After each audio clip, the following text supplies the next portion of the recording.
উত্তর কলকাতার মানিকতলায় অবস্থিত কলকাতা জৈন মন্দির, যা পরেশনাথ মন্দির নামেও পরিচিত।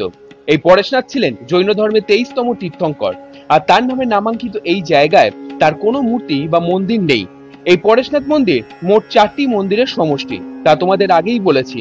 আর আগের দুটো মিনি ব্লগে তোমাদের দেখিয়েছি জৈন ধর্মের 10ম তীর্থঙ্কর শীতলনাথ ও তার পাশে থাকা 8ম তীর্থঙ্কর চন্দ্রপ্রভার মন্দির। আজ তোমাদের ঘোরাবো মূল মন্দিরের উল্টো দিকে থাকা আর এক তীর্থঙ্করের মন্দির। এটি হলো জৈন ধর্মের 24তম বা শেষ তীর্থঙ্কর মহাবীরের মন্দির। 1868 সালে এই মন্দিরটি জহরি সেট কমিউনিটি দ্বারা নির্মিত। তখনকার সময় বিভিন্ন জৈন জুয়েলার বা জহুরি দ্বারা এই প্রত্যেকটা মন্দির তৈরি হয়েছিল। শীতলনাথের মন্দির রায়বদ্রীদাস বাহাদুর মুকিম, চন্দ্রপ্রভা মন্দির গণেশলাল কাপুরচাঁদ জহর এবং শুকলাল জহুরি এই মন্দিরের প্রতিষ্ঠাতা। এই মন্দিরটিও বেশ ছিমছাম, বিভিন্ন রকম মোজাইক ও মার্বেল পাথরের কাজ দেখা যায় এখানে। মন্দিরের ভেতর আছে মহাবীরের শ্বেত পাথরের মূর্তি।